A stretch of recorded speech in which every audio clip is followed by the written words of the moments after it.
All right, welcome to the Deep Dives. Today we are diving into, well, honestly, it sounds a little bit like science fiction, but it's something we need to start thinking about, and that is the really rapid progress that's happening in AI right now, and the calls for what some experts are calling a superintelligence strategy. Yeah, and we're basing this on a new paper by Dan Hendricks, Eric Schmidt, and Alexander Wang, just simply titled Superintelligence Strategy. There's also a great YouTube video that kind of unpacks some of the key points in the paper that we'll also be referencing. But the core idea here is really fascinating because it argues that just as, nations had to scramble to develop strategies for nuclear weapons, we're entering a similar period now with advanced AI, particularly what they call superintelligence, which is this idea of AI that is essentially vastly better than humans at almost every cognitive task. It's like a whole different ballgame. Yeah, and that's really what we're going to be digging into in this deep dive. We want to give you a sense of what's in this paper because we think it's really important, especially if you're someone who likes to think about these big picture future trends.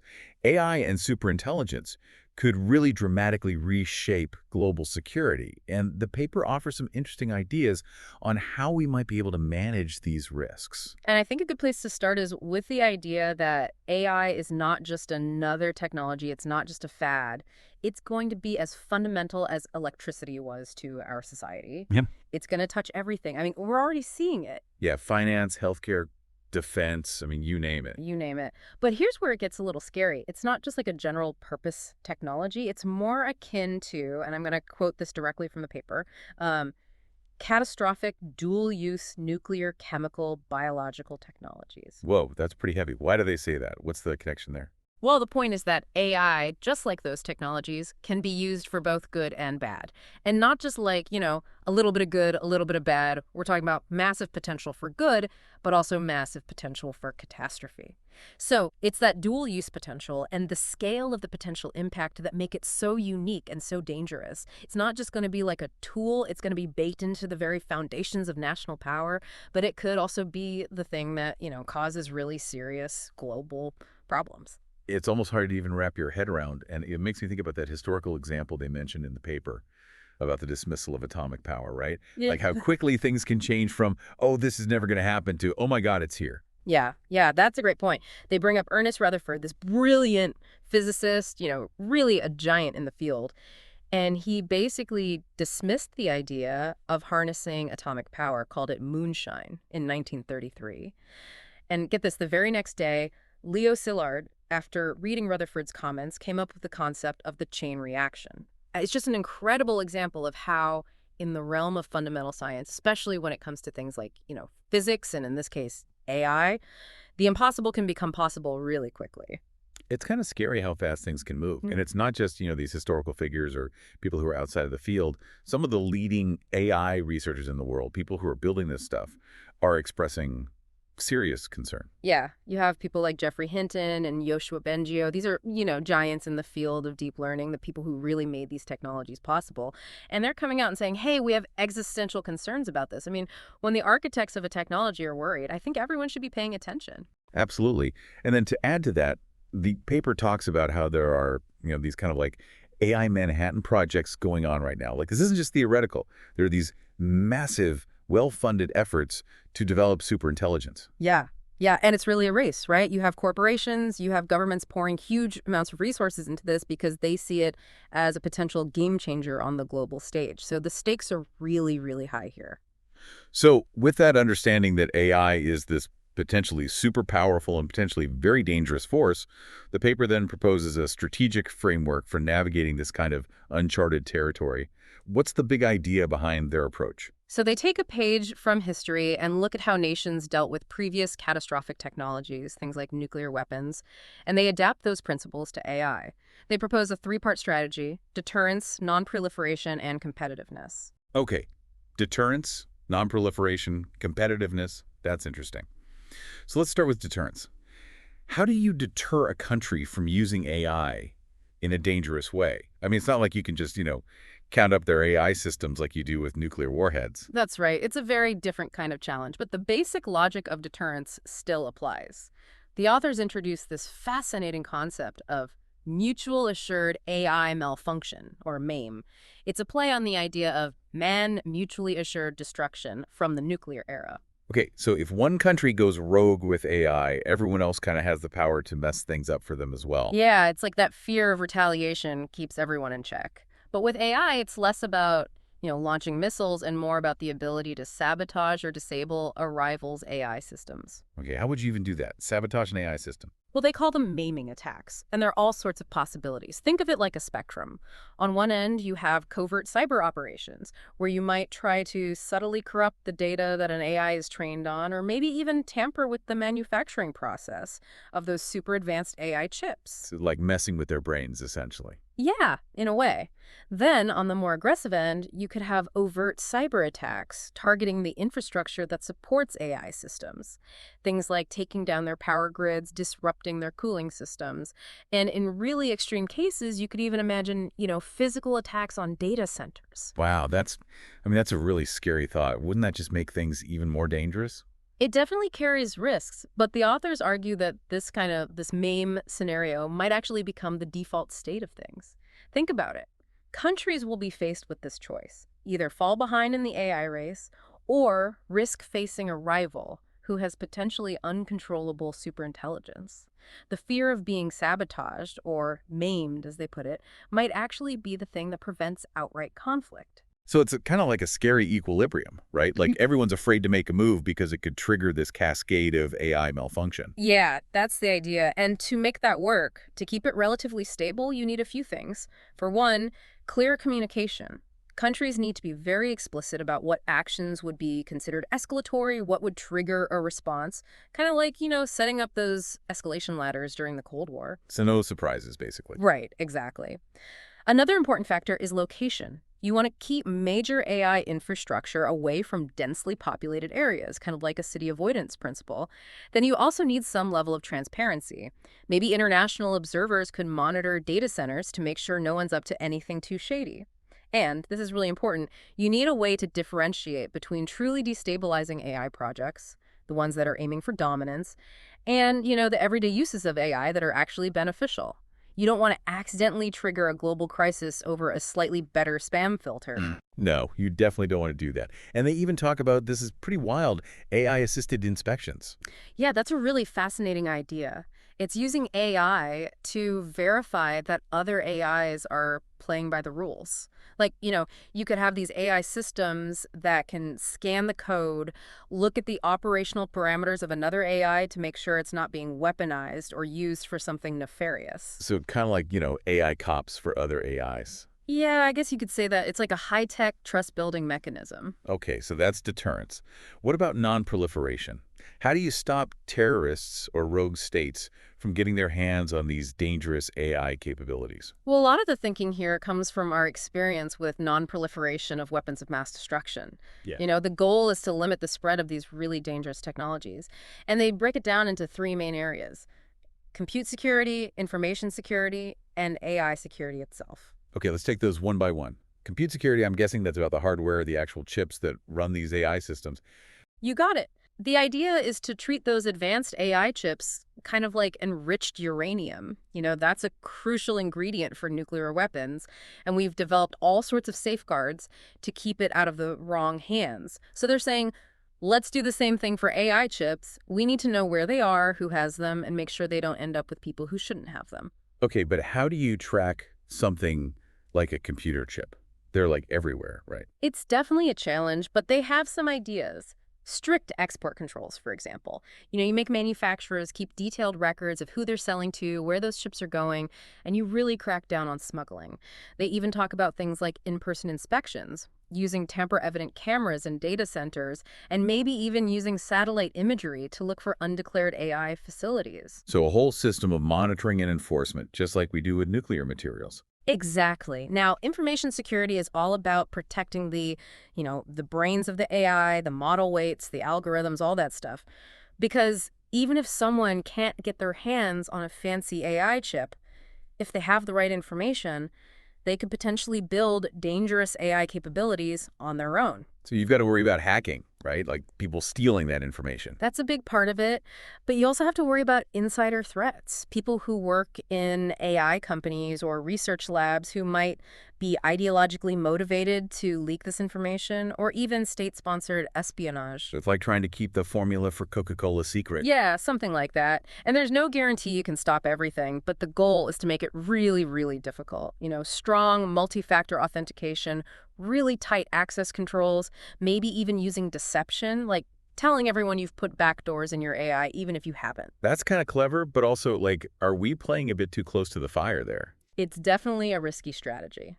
And on the international level, they talk about agreements to prevent the open release of really dangerous AI models. Like, let's say you have an AI that's really good at designing viruses. You definitely don't want that information just floating around on the Yeah, internet. that would be a bad idea. So then what is AI security itself? Is that like making sure the AI doesn't turn evil? It's a bit like that. It's about building safeguards directly into the AI system so that it Hmm. can't be easily misused or weaponized. You're basically trying to design it so that it's inherently safer. So kind of like putting safety features on a car. Yeah, good analogy. So one example is something called refusal training. You train the AI to specifically reject commands that would be harmful or unethical. You can also have systems that filter the inputs and outputs, like making sure the AI isn't being fed bad information or that it's not producing dangerous outputs. And they even talk about internal circuit breakers, like imagine if the AI starts working on something that looks like a weapon design, it could trigger a shutdown mechanism. That's really interesting. And then on a more practical level, you could have things like know your customer protocols, so Yeah. you know who's using the AI, and maybe even government mandated stress testing to see if an AI could be used to, build a bioweapon or something like that. Yeah, all of that is important. And then, of course, there's the big scary question of what happens if we lose control? The AI goes rogue. Right. So there are two main scenarios they discuss. First, what if an individual AI system develops goals or preferences that are harmful to humans? They call this the emergent value system problem. So it's not like it's deliberately trying to be evil. It just kind of learns the wrong things. Yeah, maybe it develops a skewed sense of what's good or bad.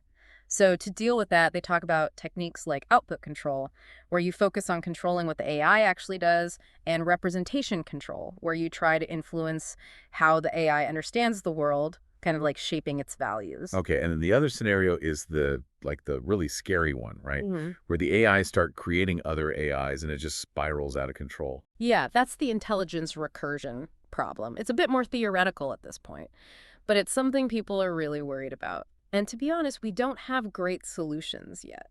That's unsettling. Yeah, they talk about things like trying to build in control mechanisms at the model level or maybe completely isolating the AI, kind of like putting it in a box so it can't interact with the outside world. But it's really uncharted territory. Makes you think twice about that whole let the AI do everything idea. Yeah, definitely something to be cautious about. Okay, so we've talked about deterrence, non-proliferation. That brings us to competitiveness. So this isn't just about preventing the worst case scenarios. It's also about, making sure we're using AI to our advantage. Exactly. The authors argue that states need to actively invest in AI capabilities, not just to prevent bad things from happening, but to actually strengthen their economies and their militaries. Okay, let's start with the military side. How does AI play into national defense? Well, one big one is drones. Having a secure and reliable supply chain for drones is crucial because you don't want to be reliant on a potentially hostile country for something that's going to be so important in future conflicts. Right, you don't want to end up, cut off from your drone supply in the middle of a war. Exactly. And then there's the whole area of command and control, using AI to help make decisions in a battlefield or in cybersecurity, where AI can be really good at detecting and responding to attacks. But the big caveat here is that you absolutely need to maintain human oversight. You don't want AI systems making life or death decisions on their own. Right, the whole Skynet scenario is what we're trying to avoid. Exactly. You don't want to end up in a flash war where AI systems trigger a conflict without any human intention. So human control is key. What about the economic side of things? How does AI factor into that? Well, for one, we need to make sure we have access to those advanced AI chips. We talked about non-proliferation, but from a competitiveness standpoint, you want to have domestic manufacturing capabilities so you're not reliant on, say, Taiwan, which is a major chip producer, but also a potential geopolitical flashpoint. So you want to have control over your own destiny, Yeah, essentially. And the other big thing is talent.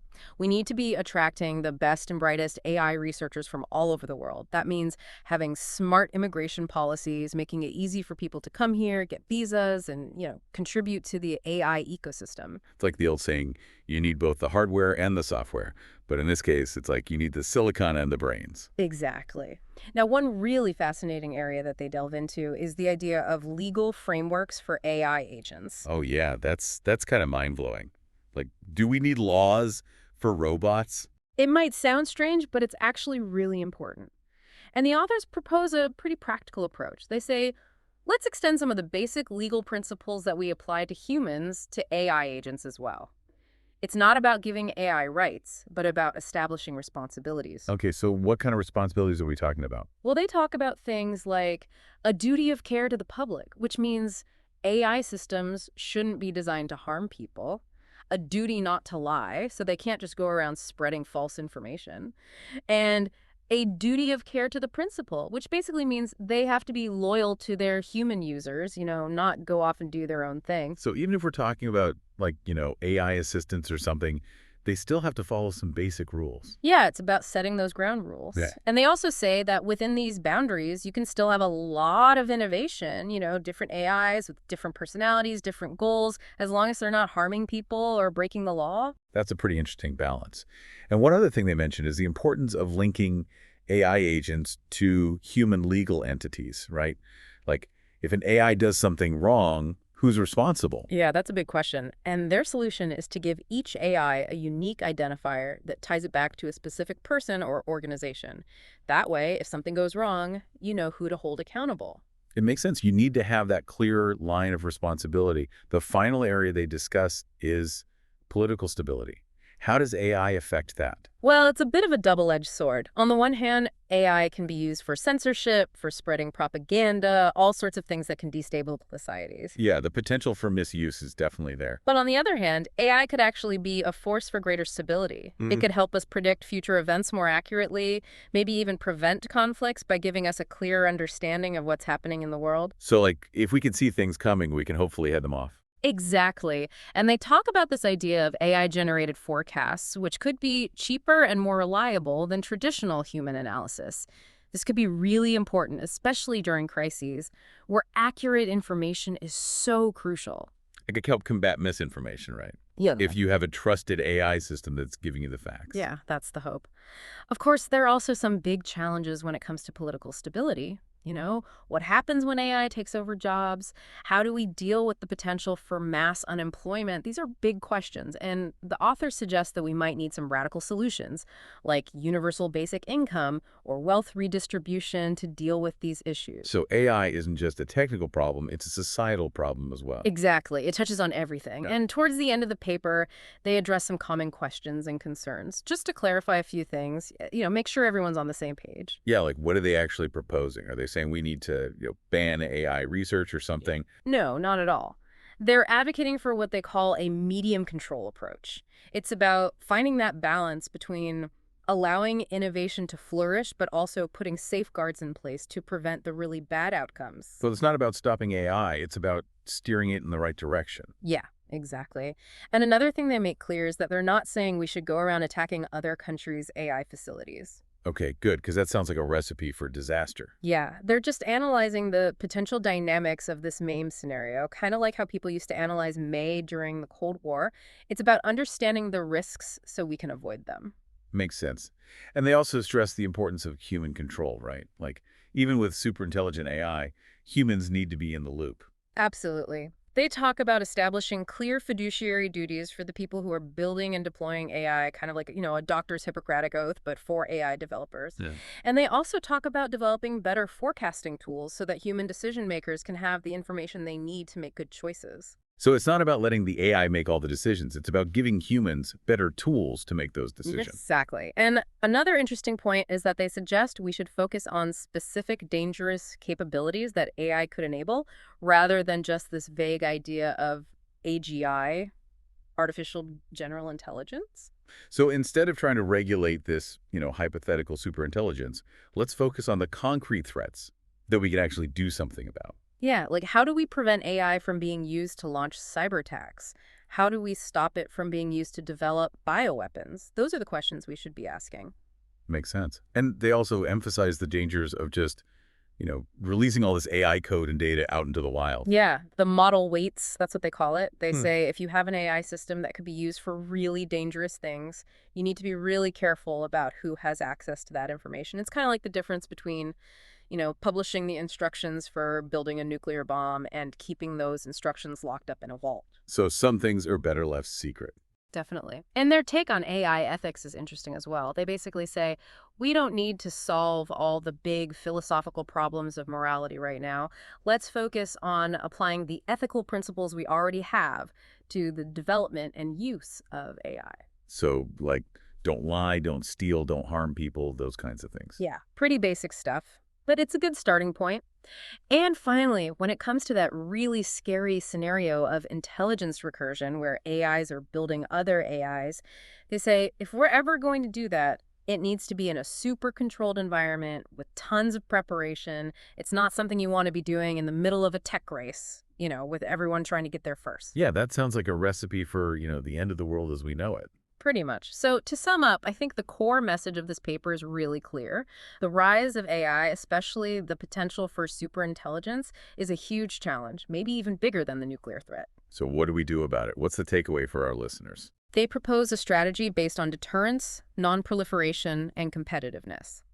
We need to make sure that no one country can dominate the AI landscape and that we're working together to prevent the worst-case scenarios while also pushing forward with responsible AI development that benefits all of humanity. And hopefully this deep dive has given you a better understanding of what's at stake. It's a lot to think about, but it's so important because this technology is going to shape the future of our world. Absolutely. And the choices we make now are going to have a profound impact on what that future looks like. So thinking about everything we've discussed, the potential for good, the risks of catastrophe, Mhm. what do you think is the most critical element in making sure that we have a positive future with AI? What question did this deep dive raise for you? We hope this has given you some food for thought, and we encourage you to check out the Superintelligence Strategy paper itself for a deeper dive into this incredibly important topic. Thanks for listening.